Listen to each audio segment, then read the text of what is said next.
আল্লাহ রাব্বুল আলামিন দুনিয়াতে মানুষগুলোকে পাঠানোর পরে কিভাবে জীবন পরিচালনা করবে, কিভাবে তার জীবন সে পরিচালনা করবে, কিভাবে সে তার ব্যক্তি জীবন পরিচালনা করবে, সামাজিক জীবন পরিচালনা করবে, পরিবারের জীবন পরিচালনা করবে, কিভাবে তার রাষ্ট্রীয় জীবন পরিচালনা করবে, আল্লাহ রাব্বুল আলামিন সব কিছু তাদেরকে বলে দিয়েছেন।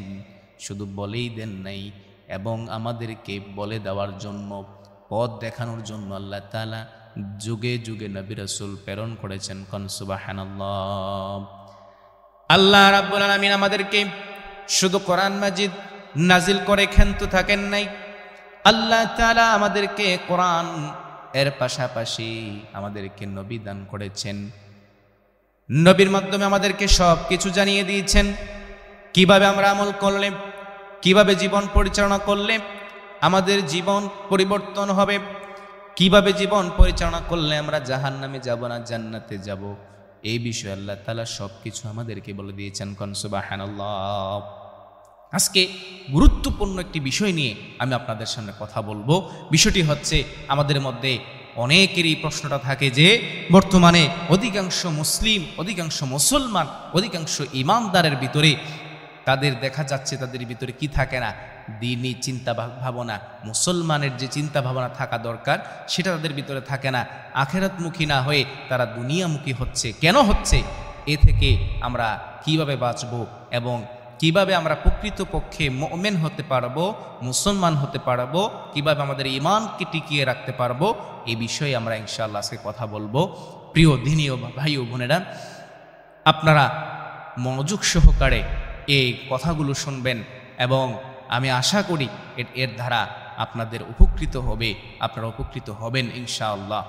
আল্লাহ তাআলা আগে আমরা দেখি যে মুসলমানদের কাজ কি, আল্লাহ তাআলা কেন মুসলমান বানিয়েছেন, কেন আল্লাহ তাআলা মুসলমানদেরকে দুনিয়াতে পাঠালেন, কেন আল্লাহ তাআলা মুসলমানদেরকে এত ভালোবাসেন এবং কি চায়।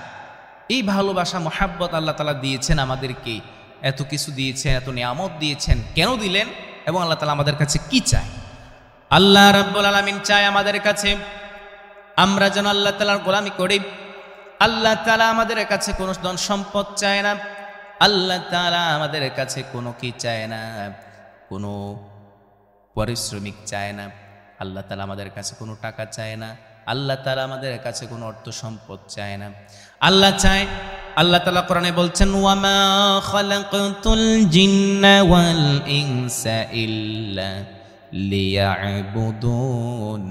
বান্দা, তোমার কাছে আমি কোনো ধন সম্পদ চাই না, তোমার কাছে আমি স্বর্ণ অলংকার চাই না, তুমি আমাকে টাকা দাও এটা আমি চাই না। আমি চাই তুমি দুনিয়াতে ভালো আমল করো। আমি তোমাকে সৃষ্টি করেছি কেবলমাত্র শুধুমাত্র একমাত্র আল্লাহ তাআলার ইবাদত করার জন্য। কোন সুবহানাল্লাহ। তাহলে ওমা খালাকাতুল জিন্না ওয়াল ইনসা ইল্লা লিয়াবুদুন, মানুষ এবং জিনকে আল্লাহ তাআলা সৃষ্টি করেছেন। কেন করেছেন? যেন আমরা কি করতে পারি, আমরা আল্লাহ তাআলার ইবাদত করতে পারি। এখন আপনি যদি নিজেকে মুসলমান হিসেবে দাবি করেন, বিশ্বনবী সাল্লাল্লাহু আলাইহি ওয়াসাল্লাম বলছেন, বুনিয়াল ইসলামু আলা খামস, ইসলামের 5টি স্তম্ভ আছে। এর মধ্যে এক নাম্বার হলো শাহাদাতান লা ইলাহা ইল্লাল্লাহ ওয়া আন্না মুহাম্মাদান আবদুহু ওয়া রাসূলুহু। আপনাকে সাক্ষ্য দিতে হবে যে আল্লাহ ছাড়া কোনো মাবুদ নাই, ইলাহ নাই, আইনদাতা নাই। আল্লাহ ছাড়া কারো ইবাদত করা যাবে না, কারো গোলামি করা যাবে না, আল্লাহ ছাড়া কারো আইন মানা যাবে না, আল্লাহ ছাড়া কাউকে সেজদা করা যাবে না। এই কথার উপর আপনি কি দিতে হবে? স্বীকৃতি দিতে হবে। ওয়া আন্না মুহাম্মাদান আবদুহু ওয়া রাসূলুহু, এবং মুহাম্মদ রাসূলুল্লাহ সাল্লাল্লাহু আলাইহি সাল্লাম আল্লাহ তাআলার প্রেরিত রাসূল, আল্লাহ তাআলার বান্দা, এই কথা আপনাকে স্বীকৃতি দিতে হবে। এরপরেই হলো আপনাকে কি করতে হবে? নামাজ পড়তে হবে। তাহলে সর্বপ্রথম হলো আপনি ঈমান আনা, যে আল্লাহ এবং রসুলের উপর আপনি ঈমান আনতে হবে। আমানতু বিল্লাহি ওয়া রাসূলিহি, আল্লাহ এবং রসুলের প্রতি আপনি কি আনতে হবে? ঈমান আনতে হবে। যদি এখন আপনি ঈমান আনেন, আপনি যদি নিজেকে প্রকৃত মুমিন, ঈমানদার, মুত্তাকি হিসেবে কি করতে চান, উপস্থাপন করতে চান, তাহলে আপনাকে কি করতে হবে?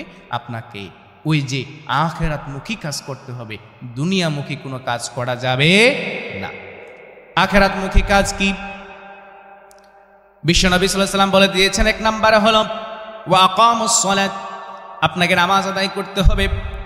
ওয়া আতাউজ যাকাত, যাকাত আদায় করতে হবে। ওয়া সাওমু রমাদান, রমাদান মাসে রোজা রাখতে হবে। ওয়া হাজ্জে বাইতুল্লাহ, আপনার উপর যদি হজ ফরজ হয়ে থাকে আপনি হজ আদায় করতে হবে। কোন সুবহানাল্লাহ। তাহলে আপনি মুমিন হিসেবে, মুসলিম হিসেবে যদি নিজেকে কি করতে চান, পরিচয় দিতে চান, তাহলে সর্বপ্রথম আপনাকে কি করতে হবে? আপনাকে মুমিন হিসেবে ঘোষণা দেওয়ার জন্য আপনি পড়তে হবে শাহাদাত লা ইলাহা ইল্লাল্লাহ ওয়া আন্না মুহাম্মাদান আবদুহু রাসূলুহু, আল্লাহ ছাড়া কোনো ইলাহ নাই, আইনদাতা নাই, রিজিকদাতা নাই, এবং মুহাম্মাদুর রাসূলুল্লাহ সাল্লাল্লাহু আলাইহি ওয়াসাল্লাম আল্লাহ তাআলার প্রেরিত বান্দা এবং রাসূল। এই কথা স্বীকৃতি দেওয়ার পরেই আপনাকে কি করতে হবে? আপনার আখিরাতমুখী কাজ করতে হবে, আপনার ঈমানের পরিচয় দিতে হবে, তবে নামাজ পড়তে হবে, রোজা রাখতে হবে, যাকাত দিতে হবে, হজ করতে হবে, দান সদকা করতে হবে। তাহলে আমরা আজকে জানলাম যে যারা মুসলমান তাদের চিন্তা ভাবনা আখিরাতমুখী না হয়ে কেন দুনিয়ামুখী হচ্ছে। তার কারণ হলো, দুনিয়ামুখী যদি আপনার চিন্তা ভাবনা হয়ে যায়, এর মধ্যে কয়েকটা কারণ আছে। এর মধ্যে এক নাম্বার হলো শয়তান আপনাকে ওয়াসওয়াসা দিচ্ছে। শয়তান আপনাকে ওয়াসওয়াসা দিচ্ছে যেটা আল্লাহর সাথে সে ওয়াদা করে এসেছিল যে রব্বুল আলামিন তোমার বান্দা বান্দিগুলো জান্নাতে যেতে পারবে না, তাদেরকে আমি জান্নাতে যেতে দেব না। তারা আমল করতে যাবে, আমি আমল করতে দেব না। তারা ঈমান রাখতে চাবে, ঈমান হারা হয়ে যাবে। তারা ভালো কাজ করতে যাবে, আমি তাদেরকে বাধা দিয়ে রাখবো। তারা দান সদকা করতে চাইবে, আমি দেব না। সে রোজা রাখতে চাইবে, আমি তাকে দেব না। সে নামাজ পড়তে যাবে, আমি তাকে বাধা দিয়ে রাখবো। সে আমলের দিকে যাবে, আমি তাকে বাধা প্রদান করব, তাকে ওয়াসওয়াসা দেব। তাহলে শয়তান থেকে আপনাকে পানাহ চাইতে হবে আল্লাহ তাআলার কাছে। আল্লাহ তাআলার কাছে আপনি সব সময় আল্লাহ তাআলার কাছে আপনি শয়তান থেকে পানাহ চেয়ে বলবেন, আউযু বিল্লাহি মিনাশ শাইতানির রাজীম। মাউদুদ শয়তান থেকে, ওই শয়তান থেকে আমি আল্লাহর কাছে পানাহ চাই। আয় রব্বুল আলামিন, আপনি আমাকে শয়তানের ওয়াসওয়াসা থেকে আপনি কি করেন? পানাহ দিয়ে দেন। এরপরে আপনি কি করতে হবে? 2 নম্বরে আপনার দুনিয়ার চাকচিক্যের দিকে আপনি তাকানো যাবে না।